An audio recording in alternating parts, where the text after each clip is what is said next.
Allora, siamo sempre con la dottoressa Pilot, guida turistica, siamo a Vicenza, in centro, proprio davanti alla Basilica Palladiana.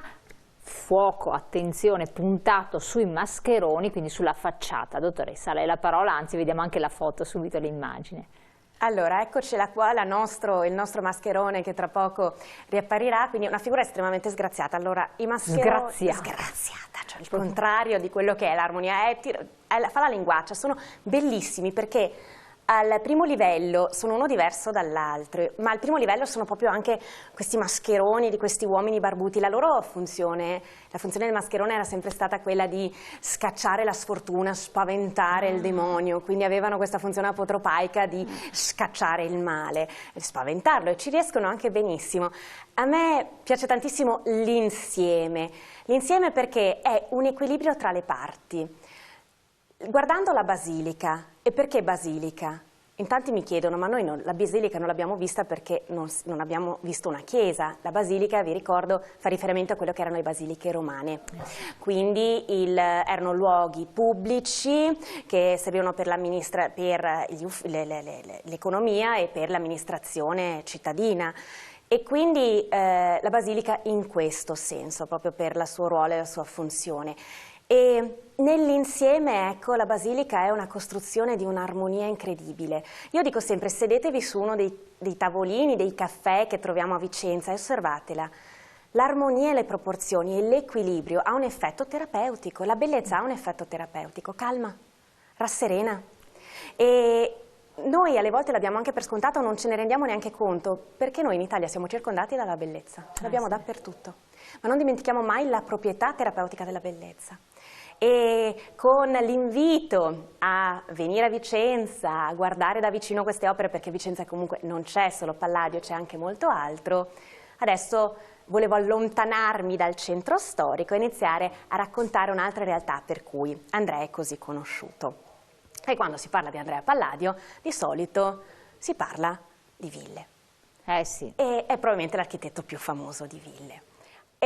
La villa erano le aziende agricole dei nobili, allora nascono come le aziende agricole, le fattorie dei nobili veneziani che conquistano l'entroterra per investire anche nell'agricoltura, questo a partire dalla fine 300 e soprattutto nel 400, le ville erano fattorie. Nel 500, quindi il secolo del Palladio, prende piede prepotentemente un modo di utilizzare la villa diverso, che è quello della villeggiatura. Perché il villeggiare oggi sappiamo cosa vuol dire andare in vacanza, la villa non serve, però la vacanza rimane. Ed è un concetto che nasce, era il luogo di fuga della nobiltà e dei ricchi del tempo nelle calde estati e anche e soprattutto durante le epidemie, si fuggiva dalla città per recarsi in campagna.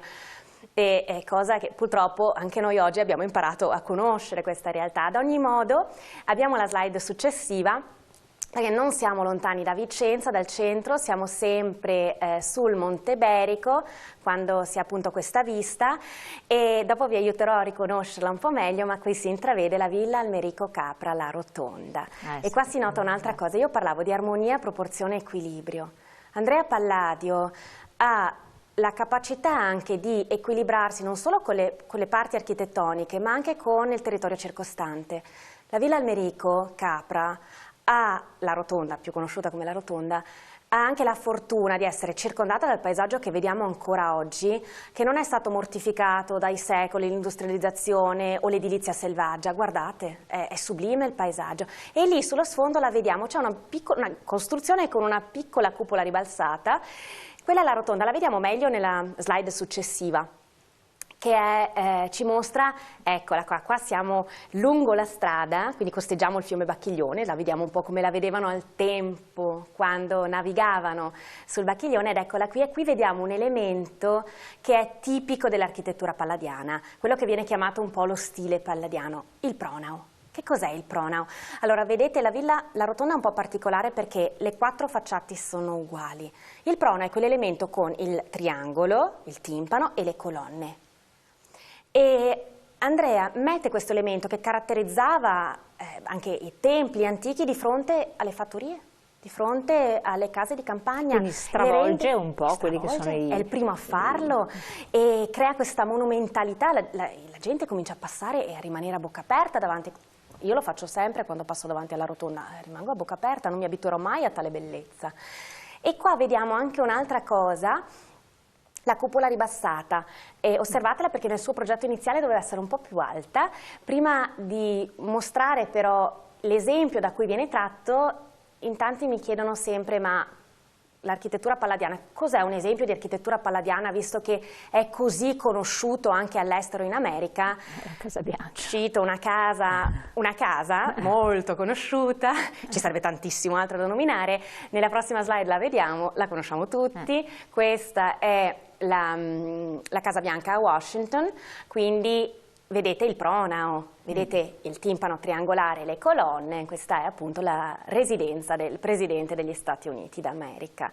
Quindi per dire dove è arrivato anche, non Palladio, ma lo stile del Palladio. E l'idea del pronao, da dove viene? Lo vediamo nella prossima immagine che ci mostra uno dei templi rimasti sopravvissuti al Medioevo e che Andrea Palladio ha visto in piedi quando è stato a Roma. Questo è il Pantheon. Vedete di nuovo l'elemento del pronao e la cupola. La cupola ribassata, ecco, quella della rotonda è ancora un po' più schiacciata, le dimensioni sono anche molto più ridotte, però la rotonda, il nome La Rotonda deriva proprio dal Pantheon, perché al tempo La Rotonda era il nome con cui si chiamava il Pantheon. Quindi Almerico era il committente, chi commissionò Andrea Palladio di costruirla, ma è chiamata La Rotonda proprio per riferimento al Pantheon. E con le ville possiamo anche proseguire perché c'è un posto che tutti i veneti conoscono e non solo, famoso anche per le ville, ed eccolo qua, il Naviglio del Brenta. E infatti tutti mi dicono, ma le ville del Palladio non sono sul Brenta? Attenzione, dalla Villa alla Rotonda possiamo idealmente proseguire con le vie d'acqua, arriviamo a Padova e da Padova poi, tramite il canale del Piovego e poi il Naviglio del Brenta, si arriva fino a Fusina. Quest'ultimo tratto è abbellito, decorato da decine di ville del 5, del 6, del 700. Ecco un'idea, qualcosa che si può fare è anche andare con un battello, prenotare un viaggio con il battello e farsi una bella giornata sulla riviera del Brenta. E pensate che questo canale, questo naviglio era considerato il prolungamento ideale del Canal Grande a Venezia. Era un must per i nobili veneziani possedere un palazzo lungo il Canal Grande e una villa lungo il Canale del Brenta. Il Canale del Brenta era il luogo della movida. Cioè, bisognava esserci lì e lì succedeva di tutto, era la Costa Azzurra al tempo di Brigitte Bardot o era come il Lido al tempo della Belle Époque, insomma era il posto dove in Naviglia a Milano bisognava essere lì. E quindi anche una vita sociale molto intensa, adesso non parliamo di questo, però insomma sarebbe anche interessante affrontare questo argomento. Magari una puntata la dedichiamo proprio a questo. Appunto, diventa piccante. Esatto. Comunque Palladio, di ville palladiane ce ne sono, ma Palladio qui ha lavorato in una villa. Che è, la vediamo ancora, se si può ancora vedere l'immagine della piantina che abbiamo visto prima, del naviglio, si vede l'ultima villa prima di arrivare alla laguna e si vede la Villa Foscari Malcontenta. Allora, Andrea viene incaricato da due nobili veneziani, quindi lavora per la nobiltà potentissima di Venezia, i fratelli Foscari, Alvise e Nicolò, il luogo non è dei migliori, siamo vicino alla laguna, il Brenta, le brentane, gli allagamenti tracimavano spesso e gli argini non contenevano l'acqua, ecco perché la zona si chiama Malcontenta, da malcontenuta. È in quel luogo che Andrea deve progettare la villa, però diventa il suo biglietto da visita perché è l'ultima che si vede prima di arrivare in laguna e la prima che si vede quando dalla laguna si sale per risalire verso Padova. A noi piace di più un po' l'immagine della Malcontenta più romantica, intanto possiamo già vedere la villa nella prossima slide, si dice che Malcontenta perché una giovane donna fu costretta a trasferirsi e vivere all'interno di questa villa isolata e quindi estremamente scontenta, quindi si dice che Malcontenta sia per quello. Ma eccola qua, la villa del nostro Palladio. Vedete di nuovo il pronao? Ecco, questa immagine a me piace molto perché fa proprio vedere quanto vicino è all'acqua. Siamo proprio... costeggiano l'acqua. Sì. E quindi vediamo il pronao, questo elemento che sporge dalla facciata e poi soprattutto nella slide successiva si vede un'altra cosa, si vede, ecco questo è un po' più in primo piano, prima volevo far vedere come si vede anche di lato perché è proprio su questa piccola ansa, lei si svela pian pianino mentre si naviga, guardate il materiale, anche le colonne sono in mattone.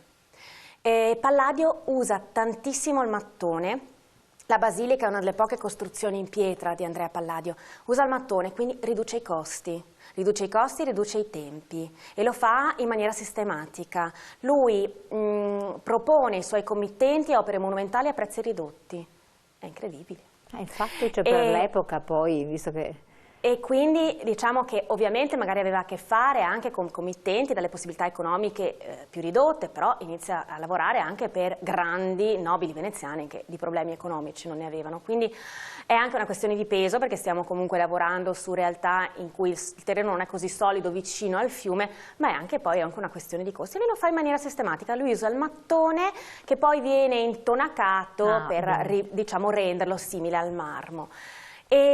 Prima di terminare con la nostra visita ideale di oggi, torno a Vicenza a breve con la prossima slide, perché a Vicenza c'è un'altra cosa, c'è un altro monumento tra i tanti che bisogna vedere, eccolo qua, è il Teatro Olimpico. Andrea Palladio, vi dicevo aver cominciato tardi a lavorare, 30 anni. Ma lavora fino alla fine, muore nel 1580, aveva 72 anni. E quindi anziano. Più che anziano, considerando l'età media avrebbe dovuto essere morto da 15 anni. È attivo fino alla fine, ancora oggi è avvolto nel mistero cosa successe e dove morì Andrea Palladio. Questo è uno degli ultimi progetti a cui lui lavora, il progetto per il Teatro Olimpico di Vicenza. È il primo teatro stabile coperto del Rinascimento, no, della storia, non del Rinascimento, perché, vedete, i riferimenti sono i teatri classici. I teatri classici greco-romani erano sì in pietra stabili, ma erano all'aperto. Un esempio, Taormina. Lui rende questo, è uno spazio molto piccolo, ma non ci si rende conto di essere uno spazio così ridotto. E descriverlo guardando una foto è sublime anche la foto, ma quello che consiglio è andate, il teatro è aperto, si può visitare, e anche adesso. E il teatro è, in questo periodo intendo, e ricordate, entrate, fatevi avvolgere da questa atmosfera e ricordate che Palladio, il centro storico di Vicenza e tutte le opere di Palladio non sono solo nostre, ma sono patrimonio dell'umanità. Che non è cosa di poco conto per quel riconoscimento, ma la straordinarietà di questo teatro sono le proporzioni, no? Lo studio delle proporzioni, la prospettiva. Anche la prospettiva, allora Andrea Palladio non lo vedrà mai terminato perché naturalmente muore nel 1580, saranno poi, sarà il figlio Silla poi a seguire i lavori, lo Scamozzi, un altro architetto per la scenografia, però l'insieme è spettacolare. Quindi Palladio non si occupa dell'aspetto della scenografia che è lo Scamozzi, che cioè, notoriamente è lo Scamozzi, ma non avrebbe neanche immaginato, dato in disposizioni, che si strutturasse l'interno in questi termini, proprio perché diventa famoso per l'aspetto prospettico che è incredibile anche per l'epoca, cioè, anzi. Allora diciamo che del Palladio rimane più l'idea del frontschene, quindi della parete, e l'idea della cavea. Poi Palladio probabilmente avrebbe cambiato anche tante cose, perché Palladio cambiava molto quando era in fase d'opera, nella realizzazione. La scenografia, no, la scenografia è un'opera di Scamozzi, quindi l'idea di Palladio non sappiamo cosa avrebbe potuto fare. No, ma l'altra cosa particolare di questo teatro è che non ti rendi conto che lì c'è un teatro. Perché normalmente i teatri, vabbè, qualsiasi luogo è visibilissimo, invece lì c'è un teatro che non appare, che non è visibile. Fuori, ma anche perché teatri, lo spazio per un teatro, le scenografie venivano montate e smontate dappertutto, negli androni, nei saloni, nelle piazze, erano in realtà mobili. Uno spazio adibito a spettacoli teatrali non era consuetudine, non era più consuetudine. E in realtà sarà proprio in quell'anno che l'Accademia Olimpica commissionerà ad Andrea Palladio, anche lui un accademico olimpico, di costruire e progettare. Era un accademico olimpico, quindi anche lui c'era... Accademia Olimpica, erano queste... è difficile un po' nominarle associazioni culturali, però insomma erano queste accademie che nascono molte nel Cinquecento, che riuniscono nobili vicentini, ma non solo, perché tra i suoi diciamo fondatori c'è anche il nostro Andrea Palladio. Che quindi ha lasciato indelebilmente il segno. Ha lasciato il segno, ma poi anche l'idea anche di un teatro Immaginiamo, doveva essere un sogno per Andrea Palladio poter lavorare in questo. Andrea ha lavorato in tantissimi spazi, tantissimi ambiti. Andrea Palladio scrive, anche per quello che è così conosciuto, perché lui pubblica, quindi, e i teatri, lui aveva tradotto in immagini la pubblicazione dei libri di Vitruvio, a proposito di Vitruvio, ecco. Quindi è un libro di teatri, e quindi ne aveva disegnati tantissimi, infatti si dice che in pochissimi giorni aveva in mano già il progetto per questo teatro. Peccato che non l'abbia potuto vedere, immaginiamocelo se lo guarda dall'alto. Benissimo, allora dottoressa, noi la ringraziamo tantissimo, ci ha fatto sognare, ci ha fatto immaginare una realtà vicino a noi a questo punto, perché Vicenza è visitabilissima da chiunque e soprattutto sono luoghi che si possono accedere tranquillamente. Faremo appena possibile un altro viaggio, se lei ci accompagnerà, ci porterà a scoprire un'altra realtà, a farci sognare altri angoli del nostro Veneto che sono veramente tutti da riscoprire, sì, perché si vedono, però visti con gli occhi della conoscenza sono molto più belli. Noi le auguriamo intanto buono studio, buon lavoro, magari buon lavoro. Sì. Ricominciamo. Intanto incominciamo. E a voi cari telespettatori, ricordandovi che comunque come sempre questa puntata poi la trovate anche sul web, quindi potete anche risentirvela tranquillamente. Non finisce qui, continuiamo con le nostre interviste, però abbiamo la pubblicità e lasciamo la dottoressa. Grazie ancora, da tra poco.